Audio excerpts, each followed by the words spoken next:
이사야 61장 1절부터 3절 말씀 마음을 집중하시고 함께 읽어보십니다.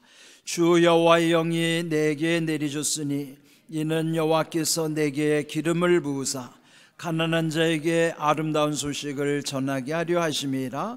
나를 보내사 마음이 상한 자를 고치며 포로된 자에게 자유를, 갇힌 자에게 노임을 선포하며 여호와의 은혜의 해와 우리 하나님의 보복의 날을 선포하여 모든 슬픈 자를 위로하되 무릇 시온에서 슬퍼하는 자에게 화관을 주어 그 죄를 대신하며 기쁨의 기름으로 그 슬픔을 대신하며 찬송의 옷으로 그 근심을 대신하시고 그들이 의의 나무 곧 여호와께서 심으신 그 영광을 나타낼 자라 일컬음을 받게 하려 하심이라.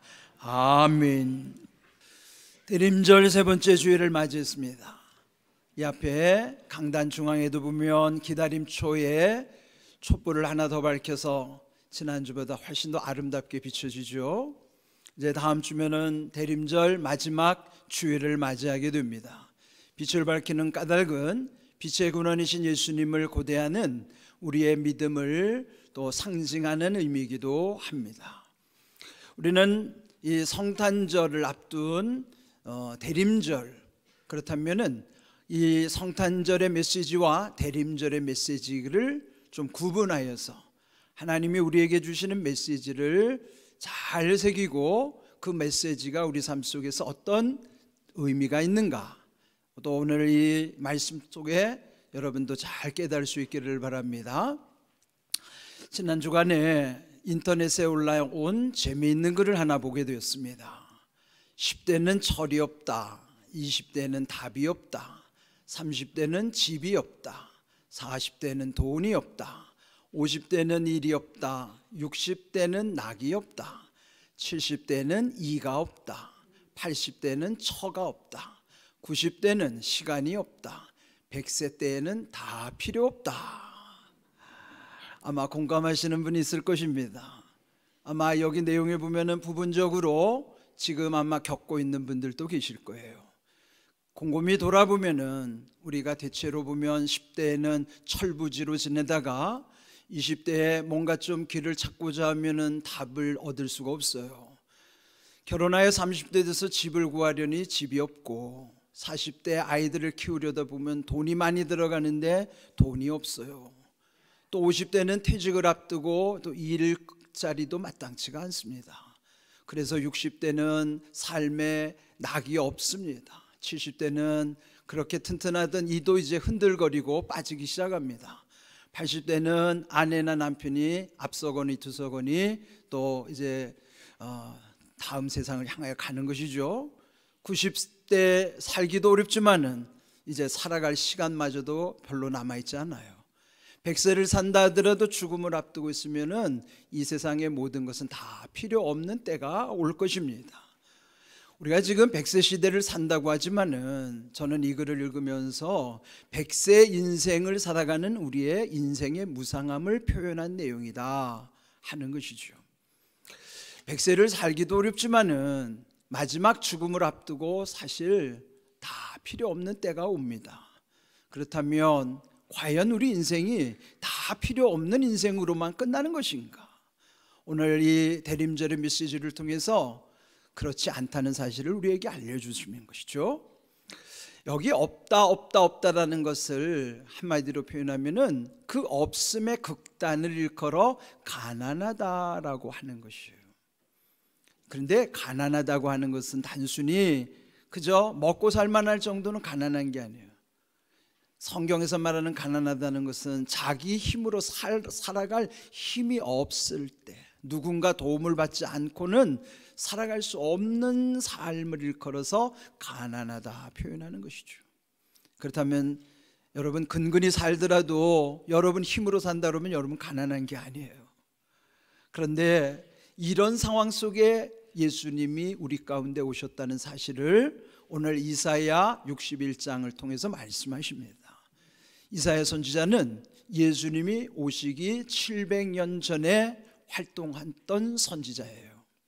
그런데 이사야 선지자를 통해서 예수님이 이 땅에 오시는 중요한 이유들을 설명해 주는 것입니다. 그 주님이 오신 까닭은 특별히 가난한 자를 위해서 아름다운 소식을 전해주기 위해서 오셨다 말씀하고 있는 것이죠.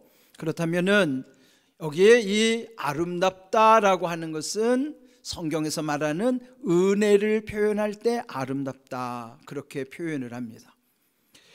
육신으로 가난한 것보다도 주님이 우리에게 원하는 진정한 가난함은 심령의 가난함입니다. 그 까닭은 이사야 마태복음 5장 3절을 보시면요, 예수님도 산상수훈 속에서 첫 번째 하신 말씀이에요. 심령이 가난한 자는 복이 있나니 천국이 그들의 것이며. 심령은 마음과 영을 일컫는 것이죠. 육신의 가난함보다도 우리의 마음과 영이 가난할 때, 즉 나의 마음으로는 도저히 살아갈 힘이 없어요. 마음을 지으신 하나님, 또 마음을 주장하시는 주님 아니고는 살아갈 수 없는 자가 마음이 가난한 자죠. 그런 자에게 약속하신 곳이 천국이에요. 그러면 여기에 주님이 가난한 자에게 아름다운 소식을 전하기 위해 오셨다고 그런 것은 그 아름다운 소식이야말로 복된 소식, 또 그래서 한문으로 말하면 복음을 우리에게 전해주시는 것입니다. 그리고 복음의 목적은 천국에 이르게 하심인 까닭이죠. 이렇게 주님이 우리에게 오신 오늘 제목처럼 구원의 아름다운 소식, 그 소식을 주시는 주님은 두 번째로 1절에 보면요, 마음이 상한 자를 고쳐주시겠다고 약속하십니다. 시편 51편 17절, 하나님께서 구하시는 제사는 상한 심령이라.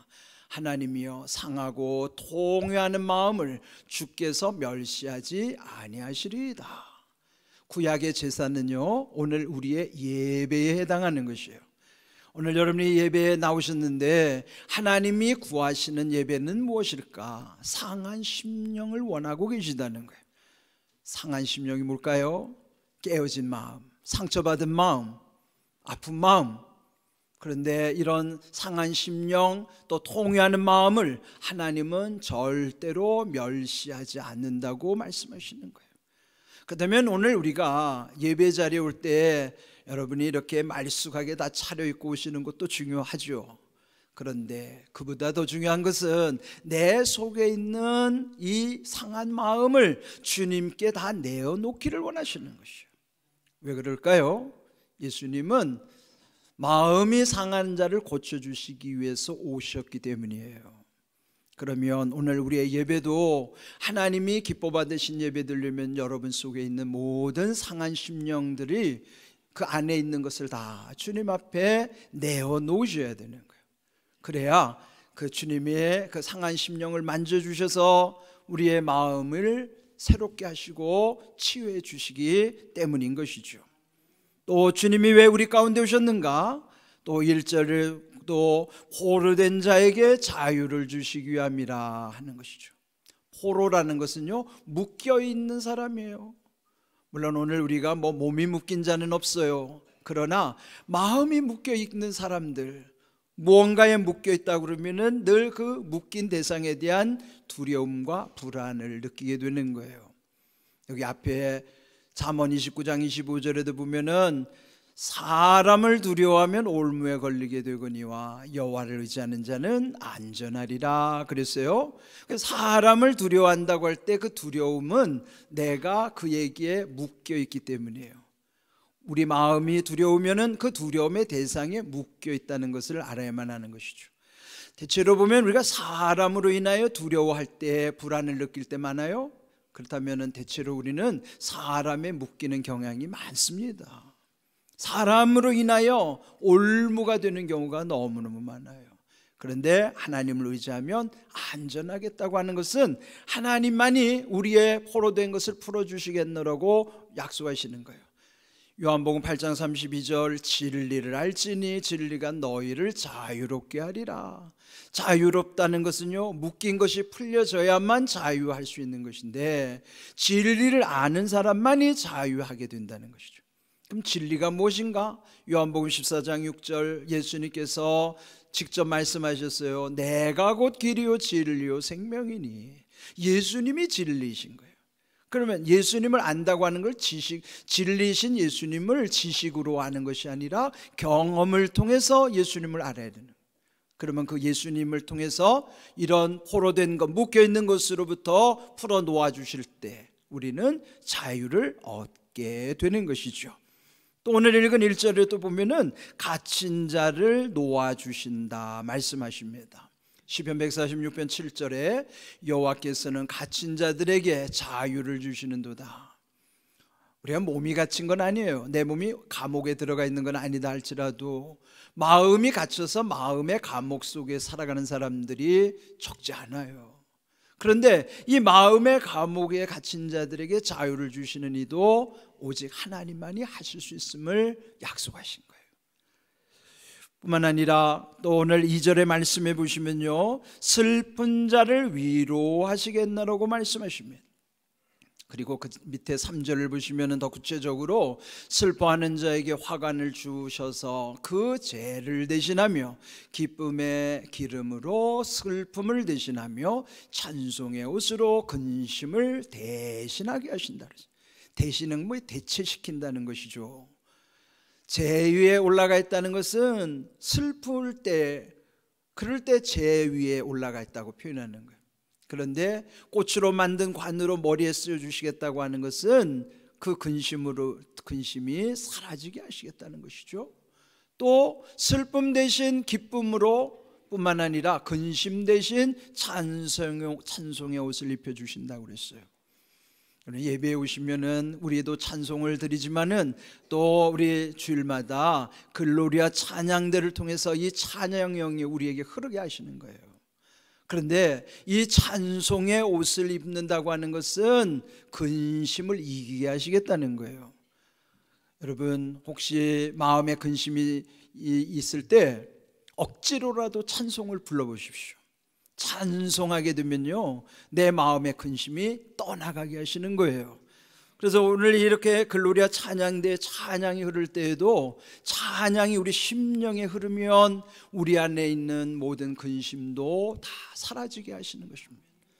여러분, 예배를 드릴 때마다 또는 근심이 있을 때마다 찬송의 옷을 입으시기 바랍니다.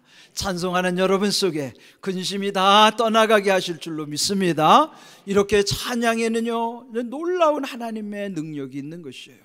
그래서 이렇게 주님이 우리 가운데 오신 것은 여기서 말씀하신 여러 상황 속에서 가난한 자에게 아름다운 소식을 전함으로써 구체적으로는 마음이 상한 자를 고쳐주시고 포로된 자에게 묶인 것을 풀어 자유하게 하시고 갇혀있는 자를 놓아주시고 슬픈 자를 위로해 주시기 위하여 이미 예수님 오시기 700년 전에 이사야를 통해서 예언하신 거예요. 그런데 오늘 읽은 본문의 말씀이 누가복음 4장에 또 나와요. 거기는 예수님이 공생애를 시작하시기 전에 회당에 들어오셔서 성경을 쫙 펼치시는데 그 펼쳐진 말씀이 오늘 본문의 말씀이에요. 이 말씀을 다시 선포하시면서 누가복음 4장 21절 말씀하기를 이 말씀이 너희 귀에 오늘 응하였느니라. 그 무슨 말씀이에요? 예수님 오시기 700년 전에 이미 예언하고 선포한 말씀이 예수님이 확증해 주신 거예요. 예수님으로 인하여 그 약속은 이제 이루어졌다라고 말씀하신 거예요. 그렇다면 700년, 예수님보다도 700년 전에 예언한 말씀을 예수님을 통해서 완성하셨고, 이제 우리는 예수님의 이 땅에 오신 성탄이 우리로 보면 2000년도 지난 시간이에요. 우리에게 성탄의 의미가 뭘까요? 오늘 우리에게 성탄의 의미는 2000년 전에 예수님이 지금 말씀을 응하게 하신 것을 우리는 누리게 하신 줄로 믿습니다. 그럼 뭐예요? 우리 안에 있는 이런 모든 가난하게 하는 이유, 또 갇혀있고 묶여있고 눌려있고 슬픔의 원인들을 예수님으로 인하여 이런 모든 것을 다 풀어주셨다고 하는 사실, 그렇다면 이미 우리는 성탄을 통해서 이루신 그 주님의 약속이 내게도 성취된 것을 믿고 나는 그 약속대로 은혜를 누리는 삶이 되어야 할 줄로 믿습니다. 그러므로 성탄절의 메시지를 여러분 잘 이해하셔야 돼요. 보통 우리가 성탄절 하면요, 마치 아기 예수를 기다리는 날로 생각하기 쉬워요. 아니, 이미 2000년 전에 오신 예수님을 왜 또다시 아기 예수를 기다립니까? 이건 잘못된 거예요. 성탄절은 아기 예수를 기다리는 날이 아니에요. 이미 2000년 전에 오신 예수님을 왜 또다시 아기 예수를 기다립니까? 이미 2000년 전에 말씀이 응하게 하신 오늘의 이 본문의 말씀을 나는 누리는 은혜가 성탄의 은혜인 줄로 믿습니다. 그렇다면 성탄절의 메시지는 뭘까요? 우리 흔히 찬송가 115장에 보면은 기쁘다 구주 오셨네, 우리 많이 부르는 찬송이에요. 누가복음 2장 10절에 보시면요, 천사가 이르되 무서워하지 말라, 보라 내가 온 백성에게 미칠 큰 기쁨의 좋은 소식을 너희에게 전하노라. 이게 첫 성탄절, 2000년 전에 예수님이 첫 성탄절 때에 천사들로 인하여 이렇게 선포하게 하셨어요. 무서워하지 말아라, 큰 기쁨의 좋은 소식을 너희에게 전하노라 그러는 거예요. 그렇다면 오늘 성탄절을 맞이하는 우리에게는 어떻게 해야 될까요? 예수님이 오셨어도요, 아직 예수님이 오시지 않은 사람들이 많습니다. 교회 밖에 아직 주님을 믿지 않는 사람들에게는 아직 예수님이 오시지 않은 거예요.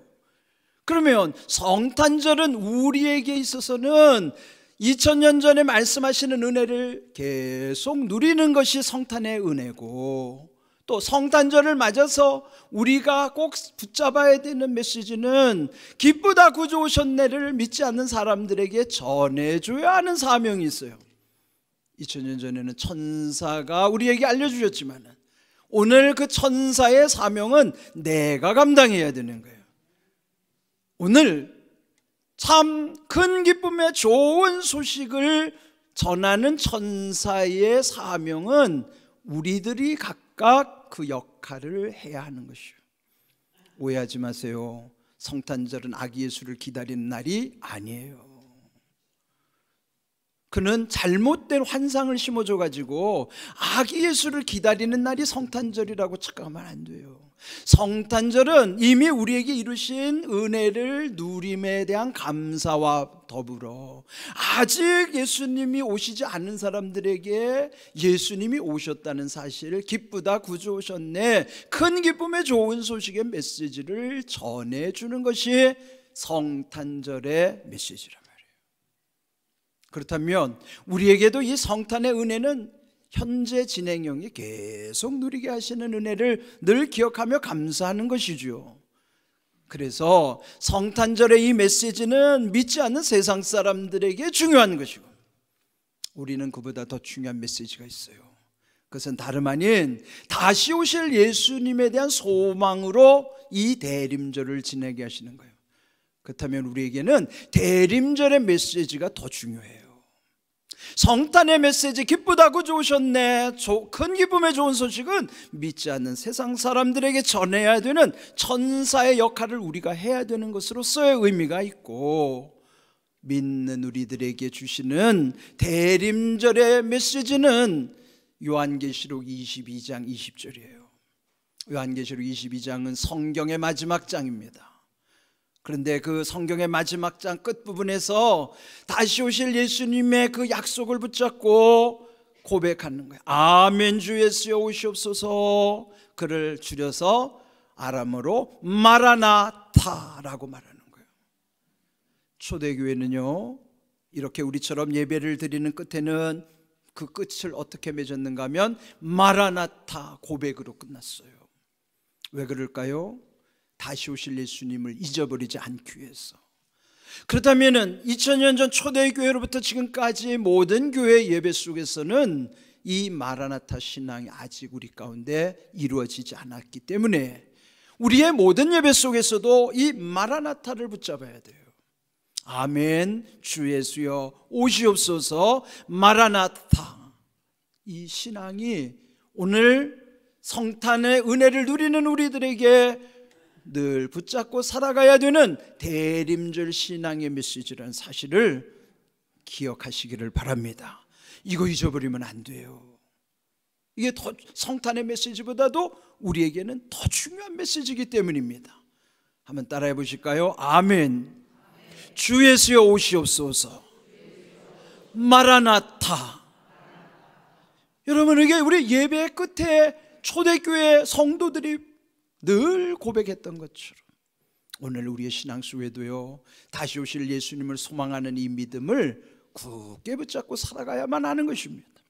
결론은 결국 우리에게 있어서 오직 예수라고 하는 결론이에요. 그렇다면 왜 오직 예수님인가? 우리가 흔히 복음을 전할 때 보면 기독교인들은 좀 배타적이라는 말 많이 들어요. 오직 예수라 그렇게 표현하면은 예수의 나머지는 다 쓸데없는 것처럼 그렇게 오해하기 쉬워요. 그런데 오직 예수라는 의미에는 나머지 것을 무시하라는 의미가 아니라 오직 예수님을 통해서 모든 것을 온전케 하시겠다고 하는 약속이 있기 때문이에요. 우리 앞에서 이미 언급한 것처럼 100세 때에는 다 필요 없다라고 한 것처럼 죽음 앞에서는 사실 이 땅의 모든 것은 다 필요 없습니다. 결국 마지막 우리가 그 손 놓지 않아야 되는 것은 예수님 손 잡는 거예요. 그렇기 때문에 오직 예수님인 거죠. 마지막까지 우리를 천국까지 인도하실, 우리를 버리지 아니하실 분은 오직 예수님밖에 없습니다. 히브리서 7장 25절 말씀, 온전한 구원은 참 우리에게 오신 예수님 힘입는 것이고 그리고 하나님께 나아가는 자들에게 주시는 은혜라는 사실이에요. 그 예수님은 항상 살아계셔서 지금도 하늘 보좌 우편에서 우리들을 위하여 간구하신다는 약속을 로마서 8장에도 히브리서 7장에도 말씀하고 계시는 거예요. 간구란 뭘까요? 간절히 구하는 기도예요. 오늘도 우리와 함께 하시는 예수님, 결국 우리 인생의 끝에서 모든 것이 다 소용없을 때 마지막까지 지금으로부터 우리의 인생이 끝나고 영원한 나라 영생에 이르기까지 우리를 놓지 않으실 분, 우리를 버리지 아니하실 분은 오직 예수님밖에 없어요. 그러므로 구원의 아름다운 소식으로 오신 예수님, 우리가 이 대림절 세 번째 주일에 주시는 메시지를 잘 새길 수 있기를 바랍니다. 여러분, 이 성탄절의 메시지는 세상 사람들을 향하여, 대림절의 메시지는 우리 믿는 이들이 굳게 붙잡아야 되는 말씀이라는 사실을 기억하시고 우리에게 구원의 아름다운 소식, 복음의 핵심이신 예수님 붙잡고 우리 천국에 이를 때까지 주님과 함께 모든 일을 아름답게 이루어가고 감당하는 복된 삶, 복된 믿음이 되시기를 주님의 이름으로 축복합니다. 아멘.